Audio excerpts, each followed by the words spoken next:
ሰው ጸሎት ኃይልን ያደርጋል። ጻድቅ ሰው ጸሎት ኃይልን ያደርጋል። ሰማይን ያቆማል፣ ሞትን ያስነሳል። ሙሴ ጸልይ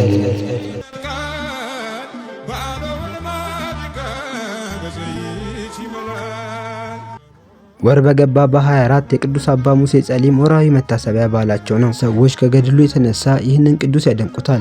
እርሱ አስቀድሞ መንግሥተ ሰማያትን ገፍቷት ነበርና እርሱ በሥጋው ጠንካራ በሥራውም ኃይለኛ ነበር። ይበላና ይጠጣ ይቀማና ያመነዝርም ይገድልም ነበር። ማንም ሊቋቋሙ አይችልም ነበር። አንድ በግ በአንድ ጊዜ ጨርሶ የሚበላና አንድ ፍቀን ወይን ጠጅ እንደሚጠጣ ስለ እርሱ ተናግሯል።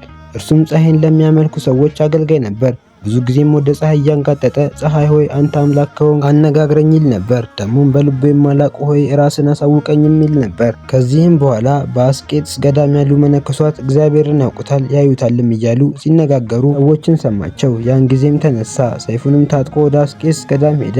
በደረሰም ጊዜ አባ ኤስድሮስን አገኘው። አባ ኤስድሮስን ፈራው። ሙሴ ጸሊምም እውነተኛ አምላክን ታሳውቁኝና ታስረዱኝ ዘንድ ወደ እናንተ መጣሁ አለው። አባ ኤስድሮስም ወደ አባ መቃርስ ወስዶ አገናኘው። እርሱም ተቀብሎ ሃይማኖትን አስተማረው። እንዲህም አለው፣ ታግሰ የማስተምረን ከጠበቅ እግዚአብሔርን ታየዋለህ። ከዚህም በኋላ የክርስትናን ጥምቀት አጥምቆ አመነኮሰው። ከብዙ ገድሎችና ቅዱሳን ይልቅ ብዙ ጽኑ ገድል መጋደል ጀመረ። ሰይጣንም ቀድሞ ሲሰራው በነበረ በመብሉና በመጠጡ በዝሙቱም ይዋጋው ነበር። እርሱም በራሱ ላይ የሚደርስበትን ሁሉ ለአባ ኤስድሮስ ይነግረው ነበር። እርሱም አጽናንቶ ሊሰራ የሚገባውን ያስተምረው ነበር። ከገድሉም ብዛት የተነሳ አረጋውያን መነኮሳት በሚተኙበት ጊዜ ቤቶቻቸው በመዞር ውሃ መቅጃዎቹን ወስዶ ውሃ ሞልቶ በየቤታቸው ደጃፍ ያኖር ነበር። ውሃው ከነርሱ ሩቅ ስለነበር እንዲህም እያደረገ በመጋደል ለብዙ ዘመናት ኖረ። ሰይጣንም በእርሱ ቀንቶ በእግሩ ውስጥ አስጨናቂ የሆነ አመታትን መታው። ተኝቶም እየተጨነቀ ብዙ ቀን ታመመ። የሆነ አውቆ ስጋውን በእሳት ተለብልቦ እንደደረቀ እንጨት እስኪሆን ድረስ ተጋድሎንና አገልግሎቱን አበዛ። እግዚአብሔርም ትዕግስቱን አይቶ ከደዌ ፈወሰው። የሰይጣንም ጦር ከእርሱ አራቀለት። የመንፈስ ቅዱስ ጸጋ አደረበት። ወደ እርሱም 500 ወንድሞች መነኮሳት ተሰበሰቡ። በእነርሱም ላይ በምኔት ሆነ። ከዚህም በኋላ ቅስና ሊሾሙት መረጡት። በቤተ መቅደስም በሊቀ ጳጳሱ ዘንድ ባቆሙት ጊዜ ሊቀ ጳጳሱም አልፈቀደም ነበር። አረጋውያንም ይህን ጠቋራ ለምን አመጣችሁት? ከዚያ አውጡት አላቸው። እርሱም መልክ የጠፋ ጠቋራ ሆይ መልካም አደረጉብህ በማለት ራሱን እየገሰጸ ወጣ።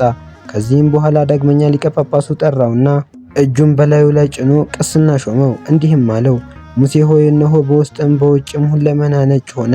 በአንዲት ዕለትም ቅዱሳን አረጋውያን ወደ እርሱ መጡ። በእርሱም ዘንድ ውሃ አልነበረም። እርሱም ከበዓቱ ብዙ ጊዜ ወጣ ገባ ይል ነበር። ከዚህም በኋላ ብዙ ዝናም ዘንቦ ጉድጓዶች ሁሉ ሞላ። አረጋውያኑም ለምን ብዙ ጊዜ ወጣ ገባ ትል ነበር ብለው ጠየቁት።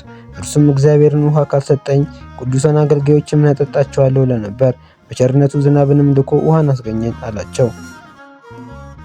በአንዲት ዕለት አባ ሙሴ ከአረጋውያን ጋር ወደ አባ መቃርስ ሄደ። አባ መቃርስም የሰማዕትነት አክሊል ያለው ከእናንተ ውስጥ አንዱ እነሆ ያለው አላቸው። አባ ሙሴም አባቴ ሆይ ምናልባት እኔ እሆናለሁ፣ በሰይፍ የገደለ በሰይፍ ይገደል ዘንድ የሚል ጽሑፍ አለና ብሎ መለሰ። ከዚህም በኋላ የበርበር ሰዎች መጡ። አባ ሙሴም ከነርሱ ጋር ያሉትን መነኮሳት እነሆ የበርበር ሰዎች ደረሱ፣ መሸሽ የሚፈልግ ይሽሽ አላቸው። እነርሱም አባታችን አንተስ አትሸሽምን አሉት። እርሱም በሰይፍ የገደለ በሰይፍ ይገደላል ስለሚለው የእግዚአብሔር ቃል እነሆ ያቺን ቀን ለብዙ ዘመናት ስጠብቃት ኖሬያለሁ አላቸው። ወዲያውኑም የበርበር ሰዎች ገብተው በሰይፍ ገደሉት። መሸሽም ስላልፈለጉ ከእርሱ ጋር 7 መነኮሳትን ተገደሉ። አንዱ ግን ከምንጣፍ ውስጥ ተሰወረ። የእግዚአብሔርን መላእክትን አየ። በእጁም አክሊል ነበረ። እርሱም ቆሞ ይጠብቅ ነበር። ይህንንም ባየ ጊዜ ከተሰወረበት ወጣ። የበርበር ሰዎችን ገደሉት። የሰማዕትነትንም አክሊል ተቀበለ። ወንድሞች ሆይ ከሃዲና ነፍሰ ገዳይ ቀማኛና ዘማዊ የነበረውን ለውጣ ደግ አባት መምህርና የሚያጽናና ለመነኮሳትም ሥርዓትን የሰራ ካህን እንዳደረገችው በሁሉም አብያተ ክርስቲያናት ስሙ እንዲጠራ እንዳደረገችው የንስሐ ኃይሏን ተመልከቱ። የአባታችን አባ ሙሴ ሥጋውም በአስቄጥስ ገዳም ደርምስ በተባለ ቦታ ይኖራል። ከእርሱም ብዙ ድንቆችና ተአምራትም ይታያሉ። የጻድቁ በረከት በሁላችን ላይ ይስፈን። ወስብሐት ለእግዚአብሔር።